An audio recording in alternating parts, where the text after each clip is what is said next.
Mr. Harper, hello. Good to see you. Hello, thanks for having me. Let's talk about the Trans-Pacific Partnership Sure. deal that you managed to conclude yesterday. Was there a point throughout those negotiations that were going on for 5 years where you believed maybe this isn't going to happen? Was there a moment where you were doubting that it wouldn't happen? Look, many times. Yeah, many times. I would say it was really, if I'm frank about it, really probably only in the last 6, 7, 8 months that I thought, yeah, you know, this is starting to actually come together, because there'd been a bunch of parties, even before we were a part of it, kind of sitting around the table for quite a while. So, but look, it's come together. I think it's a great thing. It's, as I say, the creation of the biggest economic partnership in the history of the world. It's going to set the standard for, I think, not just Asia-Pacific trade, but eventually trade around the world, and it's very important. I think we got a good deal, but it's also very important we get in through the front door. So we're not, you know, the other way around, trying to negotiate your way in later would be inevitably very bad terms. So is it impossible, though, to negotiate a deal later after, you know, we've got 11 countries signed on? Is there a way I think to the negotiate? answer is yes and no. It's certainly possible to get in later, but you will not be negotiating. You will be accepting whatever terms they're offering you, unless, you know, you're China or somebody huge that actually has some leverage at a table that size. But by and large, you're either negotiating your way in now or you're begging your way in later, and we certainly did not want to be in that position. But look, independent of that, I think we got a very good deal. I think if you look at the reaction across the Canadian economy, it's about a unified. In fact, I think we got a better overall unified reaction on this than we even did on the European Union, and that was pretty unanimous. Let's talk about what it means for consumers, though, Sure. because I mean, I know you're talking about the broad opportunities that it offers. It's hard to see what it offers for Canadians on a daily basis. And I would argue that if you wanted to offer them something concrete, you would have blown up supply management and said, here's all the cheap dairy products that you want. So why didn't you do that? Well, you know, we have a pretty firm position. We've run many elections of making firm commitments to our supply managed farmers, and you have to remember, for many of our rural regions, those family farms are the basis of the entire, or really the backbone of the entire economy in the region. So we are firmly committed to protecting that, and we've done so. You know, this deal will eliminate, upon entry and over the years, many tariffs across a range of consumer goods. But look, I think the biggest gains really are on the side of our workers and our exporting businesses. They are going to get tariff-free access to an enormous market, and we will be the only G7 country, at least for the foreseeable future, that will have that kind of access in Asia, in the Americas, and in Europe. So, you know, when you're looking at companies that are looking at creating, big companies especially, what they call global mandates, Canada will be about the best positioned place in the world to do some of that business. There has been a trade deficit, though, over about the past year. So what kind of lag time is reasonable to expect before actually doing these things? I mean, CETA hasn't even been ratified, right? We're not seeing the consequences of it. Well, you're not seeing the consequences exactly, but I mean, companies on both sides of the oceans are starting to position themselves for the benefits that will create. When, you know, companies, bigger companies that plan long term, they start to plan on these things.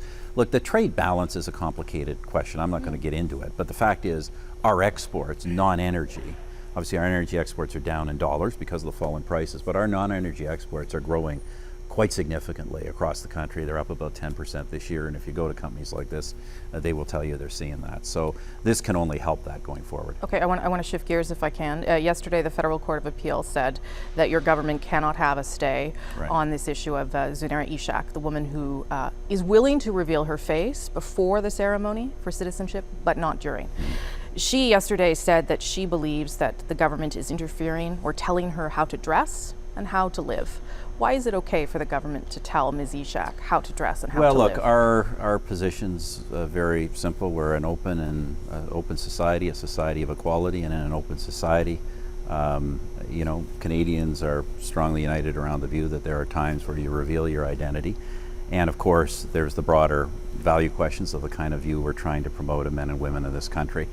Obviously, as we've said before this campaign, we're going to go forward with legislation. The next Parliament will debate that, but we've taken a position that I think is broadly reflective of the basic values of large majority of Canadians. But what is the limits then? Like what can a government then tell someone to do? If you're willing to tell this woman that she can't live her life like this, that she cannot wear this at this ceremony, where do you put the limits? Well, this is a Canadian public ceremony, and certainly Canadians have a right to establish the basic values around that ceremony that are reflective of our basic values as a society. But a public service worker, for instance, in the civil service, someone who has a public position, should they be allowed to? Well, that's a matter we're going to examine. Quebec, as you know, has legislation on this, and we're looking at that legislation. But as I say, we're a society of openness and of equality, and this is what we want to promote. And look, the vast majority of Canadians understand our position of this, are behind it. I think the other parties have made a decision to make this an issue because, frankly, they're offside with public opinion, but that's their choice. You haven't made it an issue?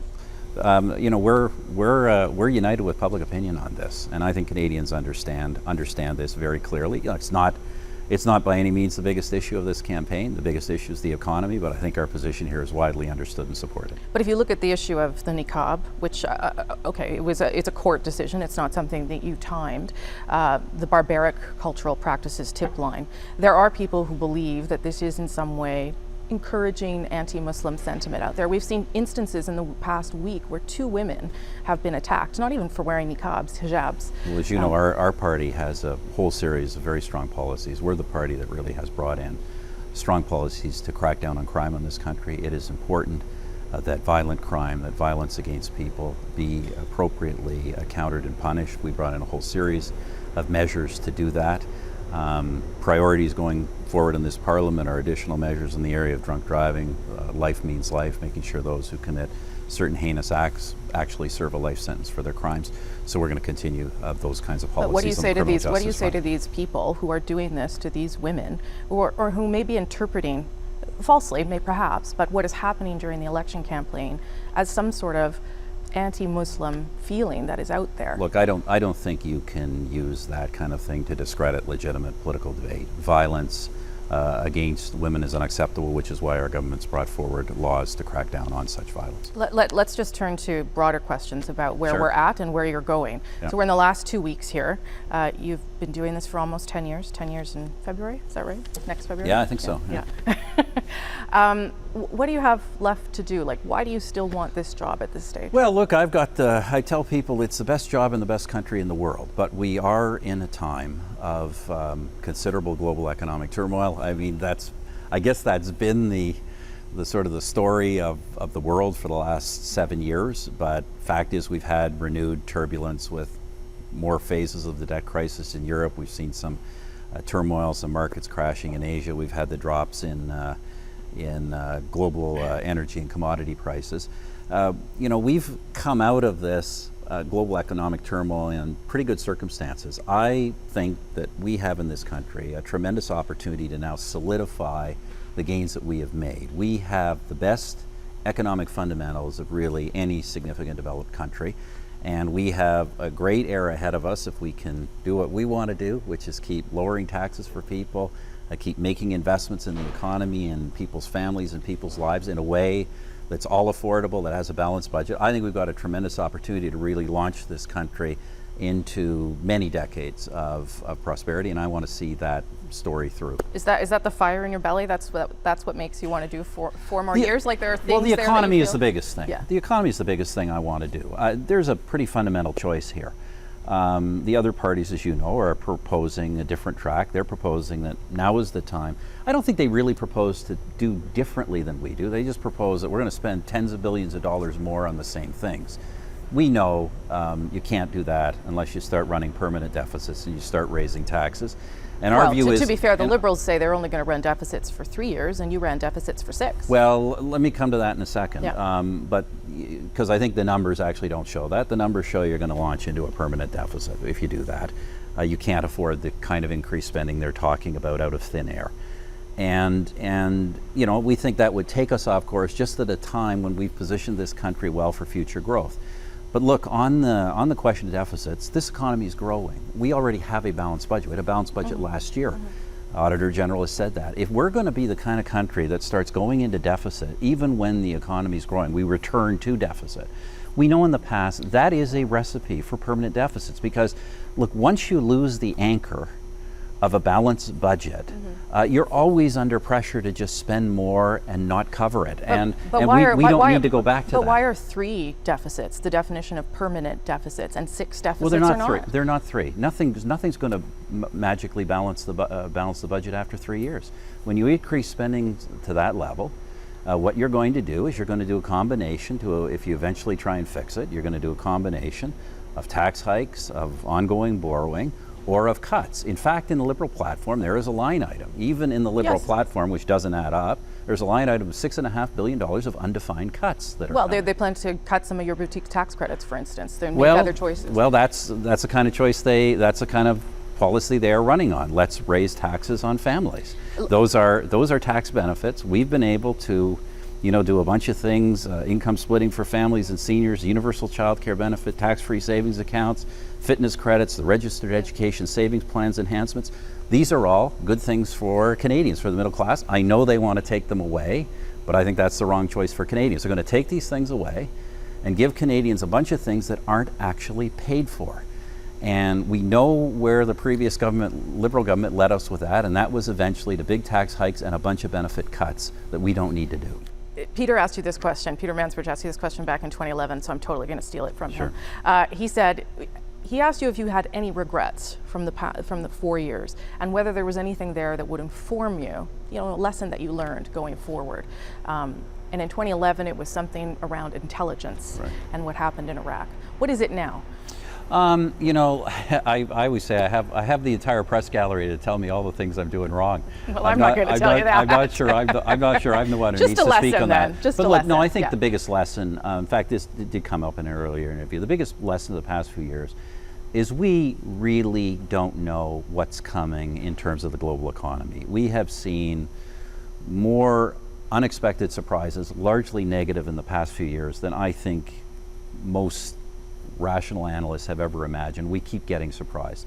So I think that speaks to why we should have a plan that is based on solid economic fundamentals, based on balancing our budget, based on keeping our taxes down, based on making sure we can actually control and maintain our expenditures and our programs, based on opening up markets, training people, investing in infrastructure, all the things we're doing, but doing that in a way that we know is sustainable, because we will inevitably be hit by surprises. And if we have to make big adjustments, we don't want to be in a bad situation already. Look, one of the things, you talk about the deficits we ran an enormous stimulus program back in 08-09. We ran one of the biggest in the world. We got it out the door fastest, and we said that we would make it temporary, and we were able to do all that because we were already in surplus and we kept our debt levels low. So, you don't want to start, so many other countries found themselves already in debt.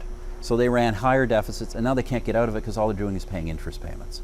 We don't want to be back in that kind of situation. We want to make sure we have strong economic fundamentals for whatever unexpected things may face us. Thank you. Enjoy the last bit of the campaign. Thank you for having me. We'll see you in 13 days. Great.